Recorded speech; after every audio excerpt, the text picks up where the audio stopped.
그 나산이라는 큰 스님께서 하시는 말씀이 스승이 한 사람만 있으면 그것만큼 위험한 일은 없다라고 그렇게 말씀하셨어요. 스승이 한 분이라도 있었으면 좋겠는데 한 사람만 있으면 안 된다네. 우리는 아직도 참다운 스승을 한 번도 뵙지 못했는데 한 사람만 있으면 안 된다면 어떻게 되는 거죠?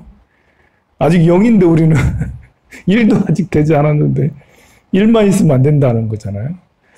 한 사람만이 스승이 되면 안 된대요. 그래서 그 큰 스님은 제자들이 어느 정도로 이렇게 2년, 3년, 5년 스승 그 나산 스님 밑에서 수행을 하면 그리고 나서는 보내버렸대요. 쫓아냈대.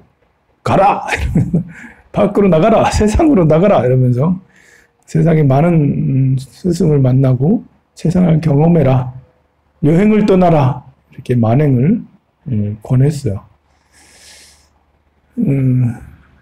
스승이 한 명만 있다. 이런 격언이 있죠. 책을 한 권도 읽지 않은 사람보다 한 권만 읽는 사람이, 한 권만 읽은 사람이 위험한 사람이다. 책을 한 권도 안 읽은 것보다 차라리 안 읽은 게 차라리 나아. 한 권 읽는 사람보다.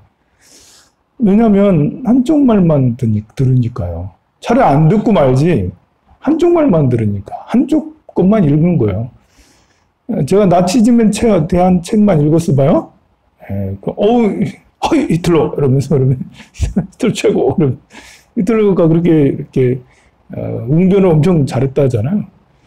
몇 년, 3년, 5년 안에 정치에 입문한 지 얼마 안 돼서 확 휘어잡고 정당의 수장이 되고 대통령이 되고 해서 금방 이제 권력을 잡고 나치즘을 형성해서 그렇게 독일을 그렇게 만들었잖아요.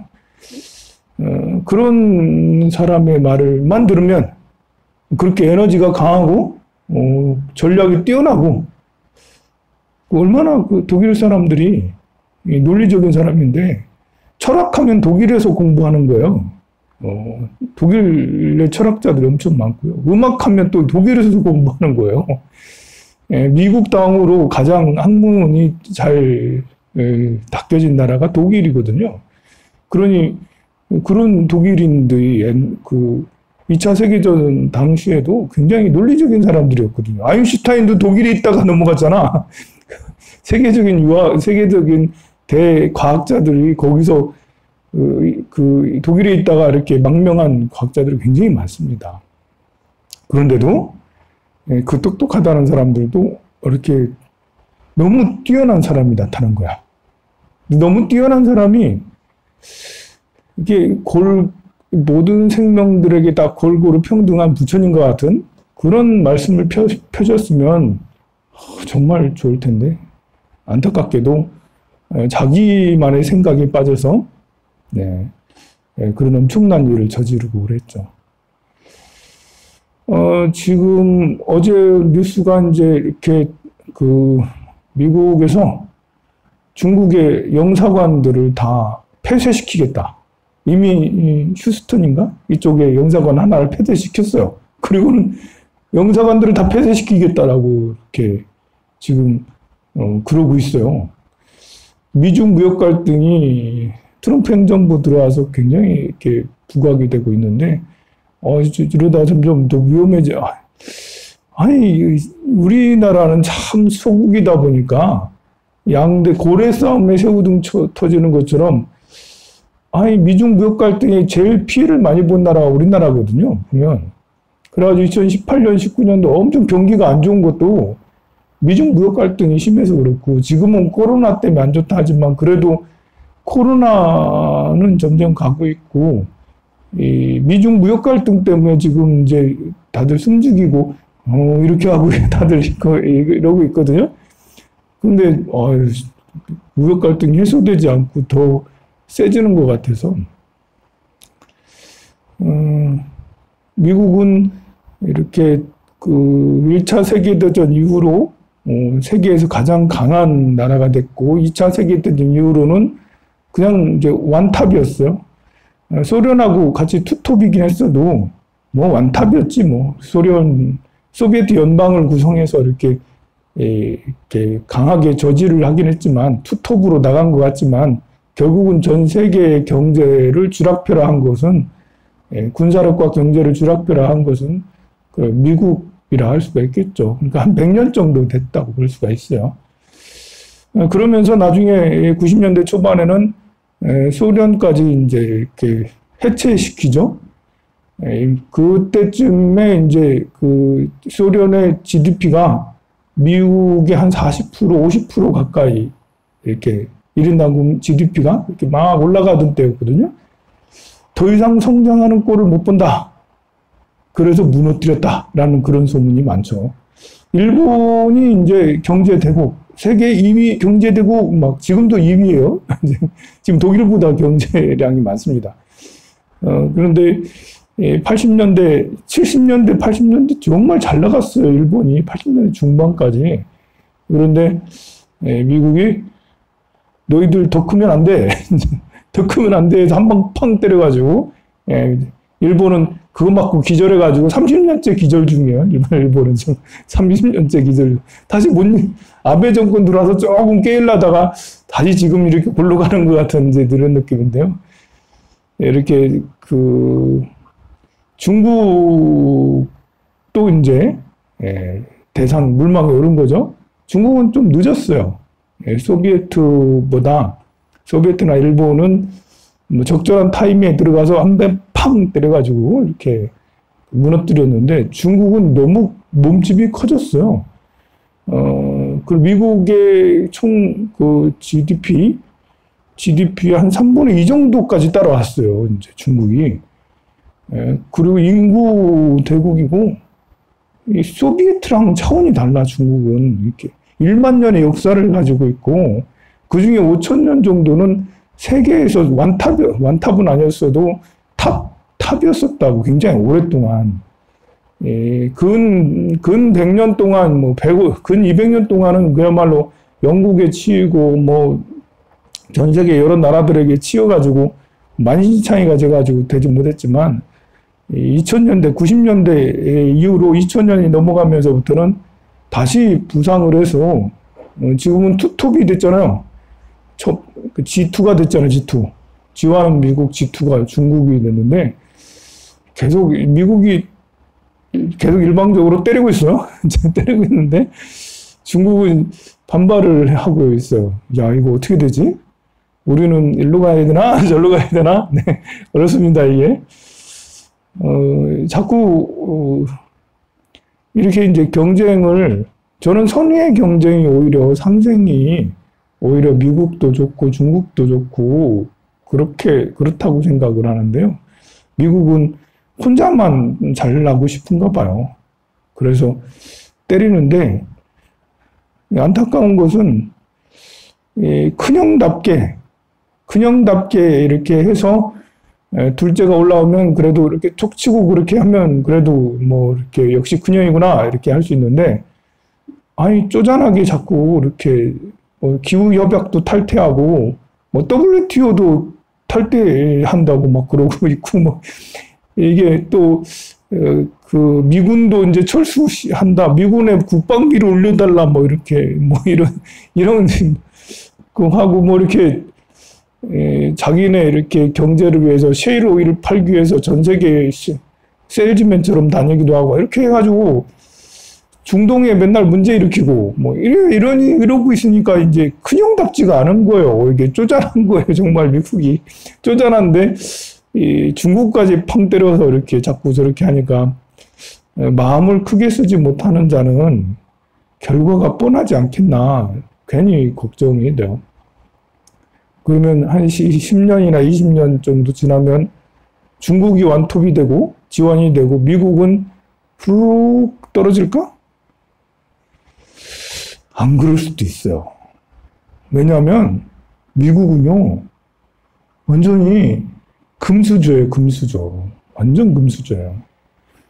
미국은 중국도 땅이 너무 좋거든요. 중국도 이렇게 그 양자간 하류하고 중북부하고 이렇게, 그러니까 저쪽 그 산 지역 말고 이쪽 평야 지역은 정말 대단한 곡창지대예요. 그리고 중간에 양자강 큰 강과 황하강 큰 강과 양자강과 황하강을 잇는 이수가 있죠. 이래 되니까요. 중국은 자원이 또 그렇게 많잖아요. 자원이 히토류 이런 거 가지고 이제 막 그러는데 티베트도 점거하고 있지, 위구르도 점거하고 있지. 그 사천성의 그 산중의 자원들 엄청 자원 대국이에요. 자원 대국. 이 중국이 그렇게 곡창지대에다 자원들을 끼고 있으니까 중국이 뭐 성장하는 거야 뭐 당연한 거고요. 그런데 더 좋은 땅을 가진 데가 미국이에요. 우리 아마 전 세계에서 가장 이렇게 좋은 땅, 명당이라면 미국이라 할 수 있어요. 기후적으로도 우리나라랑 비슷하게 그런 기후를 가지고 있죠. 우리나라 같이 장마 같은 거 별로 없어요. 기후적으로도 굉장히 좋고요. 거기는 철도가 필요 없을 만큼 곳곳에 강이 잘 흘러, 미시시피 강을 중심으로 해가지고 물류 이동이 굉장히 빠르게 있을 수 있는 곳이에요. 그리고 이제 지금 셰일 오일 해가지고 기름까지도 엄청나게 많이 나요. 그리고 또 곡창지대는 세계에서 제일 곡물을 많이 수출하는 나라가 미국이에요. 심지어 중국 보고 콩 안 사줘? 콩 좀 사줘. 옥수수 좀 사줘. 콩 사달라, 옥수수 사달라고. 안 사면 무역 관세 알지? 관세. 이러면서 관세 팍 때리고 막 그러고 있는 게 미국이라서 밀가루에 뭐 대두에 이런 옥수수에 뭐 그냥 작물 재배가 비행기로 비행기로 농약 주고 비행기로 비료주고 하는 그런 엄청난 땅과 엄청난 그 물류 이동 코스를 가지고 있고 지하 자원도 엄청나게 아마 세계에서 가장 이렇게 노른자 땅을 가지고 있지 않겠나? 뭐 아름다운 경관을 가지고 또 있는 것도 있고요. 그래서 그냥 괜히 미국이 아니다. 그래도 미중 무역 갈등, 미국도 이렇게 자신감 있으니까 때리는 거고, 중국도 자신감 있으니까 반발하는 거고, 두 개의 큰 고래들이 저러고 있으니 참 우리나라는 이제 자원이 있나, 뭐가 있나, 뭐 땅이 넓나, 뭐 아이고 뭐 우리나라는 황룡사가 있습니다. 황룡사가 있어요. 그러면 됐지 뭐. 황룡사 있으면 됐어요. 근데 이제 안타까운 거는 그렇게 상생을 하지 않고 서로가 상생을 하면 인류 평화를 이룰 수 있어. 만약에 중국과 미국이 야, 우리 기후협약 제대로 하자. 우리 탄소 제로로 하자. 탄소 배출량 제로로 하자라고 두 정상이 합의하면 뭐 유럽이야 뭐 본래부터 하고 있던 거고 전 세계가 그냥 이렇게 우리가 이제 이렇게 대기 오염 이런 걱정 안 해도 되고 지구 온난화 걱정 안 해도 되고 이렇게 될 정도로 되는데 둘이서 저렇게 자꾸 자기들 공장 돌리는 데만 집중하고 있고 트럼프도 기후협약 탈퇴하고 중국이야 뭐 니들은 잘 먹고 잘 살았잖아. 우리도 좀 잘 먹고 잘 살자 해가지고 계속 공장 돌리고 있잖아요. 이런 거 보면 참 힘센 두 거인이 저렇게 싸우고 있으면 지구도 그렇게 쉽지가 않다. 이제 걱정이 많이 돼요. 이게 모두 다 편협한 사고를 가지고 있기 때문에 그래요. 책을 한 권만 읽거나 스승이 한 명만. 트럼프의 스승은 돈이에요. 아무리 봐도 트럼프의 스승님은 돈님이에요, 돈님. 돈님. 돈만 따르고. 트럼프는 자기가 이제 이렇게 인기가 있다 없다를 주가가 오르냐 내리냐 여기에 달려있다라고 생각하는 주가가 오르면 이제 부의 양이 팽창하는 거잖아요. 그 사람들이 주머니에 돈 들어가는 소리가 쑥쑥쑥 들려. 주가가 올라가면. 그러면 아 저게 내가 정치를 잘해서 사람들이 주머니에 돈이 많이 들어가는군 이렇게 이제 생각을 해서 자기 인기는 주가로 이렇게 관리한다 이렇게 생각할 그렇게 할 만큼이나 트럼프의 스승은 돈이고 시진핑의 스승은 권력인 것 같아요. 예. 예, 트럼프는 권력 별로 뭐 나 권력보다 돈이야 이런 것 같고요. 시진핑은 권력 이렇게 영구 집권의 그런 틀을 만들어 놨잖아요. 원래 덩샤오핑이 이제 굉장히 뛰어난 전략가라서 한 사람이 오랫동안 집권하지 못하게 10년 이상 집권하지 못하게 못을 박아놨고요. 그리고 항상 서기장이 이렇게 있으면 그 밑에 다음 타자, 후속타를 항상 이렇게 앉혀놓고 계속 그렇게 해요. 이렇게 그 후속타에 또 후속타. 계속 이렇게, 그러니까 이 중국이 지금까지 이렇게 공산주의인데도 발전한 것은 정치 체계가 이렇게 독재적이지 않고 이렇게 흐름이 분명하게 1등이 있으면 1등이 다 알아서 하는 것 같지만 1등 뒤에 바로 후속타가 이제 후속타라고 해야 되나? 2인자. 이제 키우는 2인자가 있는 거예요. 2인자 다음에 이제 3인자가 그 다음에 이어서 바통을 받을 사람이 있어요. 그럼 시진핑은 벌써 20대부터 계속 차곡차곡 밟고 올라온 거예요. 리커창도 강택민도 20대부터 차곡차곡 밟아서 올라온 거예요. 그러니까 행정이 이렇게 흔들리지 않고 계속 지속적으로 연구 개발을 할 수가 있고 지속적으로 뭘 할 수가 있는 그런 시스템을 어찌 보면 덩샤오핑은 거의 완벽하게 시스템을 만들어 놨죠. 그런데 시진핑이 몇 번의 공산당 그 협의를 하면서 다 뜯어고치고 본인이 이제 영구 집권할 수 있도록 후계자 필요 없다. 이제 내가 한다. 난 그냥 안 내려놓을 거야. 그냥 계속 할 거야. 해서 지금 계속 하고 이러면 이제 시진핑은 권력을 스승으로 삼는 것 같아. 스승이 여러 개 해야 되는데 권력이 스승이면 안 되잖아요. 그래서 지금 시진핑 평이 별로 안 좋아요. 어제도 얘기했잖아요. 산샤댐 그렇게 무너질 것 같은데도 홍수가 그렇게 대단하고 코로나 그렇게 대단하고 그러면 국가의 수장이 나서서 좀 들여다보기도 하고 위로도 해주고 뭐 이렇게 해야 되는데 그렇게 안 하고 나타나지를 않는다니까? 안 나타나. 왜 그런지 모르겠지만 국민들은 그렇게 생각할 거 아니야. 죽을까봐 저러나? 겁나서 저러나? 겁나서 산사병 근처도 안 오고 코로나 근처도 안 오나? 이렇게 국민들 이렇게 그 여론이 지금 굉장히 안 좋아요. 우리 스승을 만나는 게 우리 부처님 그렇다고 스승이 여러 명이라고 해서 예수님도 스승으로 하고 이렇게 마호메트 스승으로 하고 또 다른 누구도 스승으로 하고 어떤 철학가도 이러라는 건 아니에요. 우리 불교에서는 외도는 공부할 필요 없다. 외도에 치중을 하다 보면 이제 생각이 오염돼요. 이렇게 순수한 순정품, 물론 외도를 공부해서 순정품이 될 수도 있어요. 근데 외도에 물들기가 쉬워. 우리 참선하는 스님이 기를 신선도를 이렇게 해가지고 단전호흡에서 이렇게 기를 어쩌고 지관을 하고 이렇게 풍수를 하고 이렇게 하는 것들을 이렇게 하지 못하게 하고 점을 치는 것들을 하지 못하게 하는 것은 뚜렷한 이유가 있어요.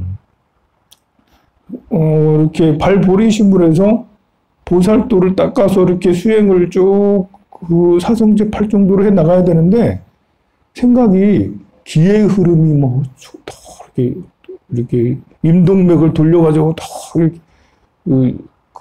무슨 주천을 열고 이렇게 하는 이런 걸 하다 보면 이게 생각이 딴 데로 흐르고 또 이렇게 다른 노자 장자 이런 걸 하다 보면 무의자연 이러면서 도가 이루어지지 않은 상태에서 도를 이뤘다라고 이렇게 무의자연으로 해야 된다고 하거나 아니면 다른 종교에 관심을 갖다가 불교라는 게 별거 아니네 이렇게 이제 생각을 하는 경우 또 그 공부도 다 되지도 않았으면서 마치 된 사람처럼 아는 게 많아지니까 지식이 이제 스승이 된 거죠.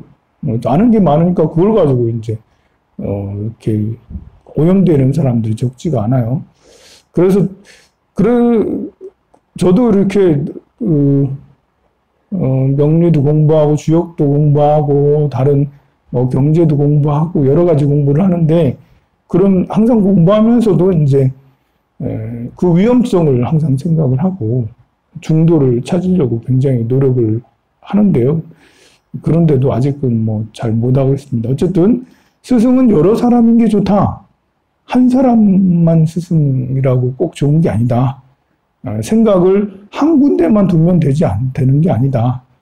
돈도 중요하고 명예도 중요하고 부처님도 중요하고 다 중요한데 무엇이 더 중요한 걸까를 우리는 분별을 해야 되지 않겠나? 성불하시기 바랍니다. 오늘 제가 여러분들에게 노랑콩 시루떡, 노랑콩 시루떡을 해주려고 했었는데 어제 이렇게 쌀을 담근 걸 맵쌀만 담근 거예요. 아침에 일어나가지고 이제 일찍 2시, 3시에 일어나가지고 이렇게 가서 이렇게 하려니까 아차! 찹쌀을 안 담가놨네? 찹쌀을 그래가지고 내려가지고 뜨거운 물에 찹쌀을 담가가지고 이제 지금 다 빻아놓긴 했는데요. 노랑 시루떡을 오늘 하려고 그렇게 하고 있으니까요. 뭐 바쁜 사람은 바로 가시고요. 어제 이렇게 팥시루떡을 했는데 오후에 저녁에 했거든요. 정말 맛있더라고요. 야, 역대로 제일 잘했어. 역대 해봐야 5일밖에 되지 않는. 역대 해봐야 5일밖에 오일 한 것 중에 제일 잘하는 게 어제 오후에 팥시루떡은 천상의 맛이었어요. 아이고, 스스로 자화자찬을 성불 많이 하세요.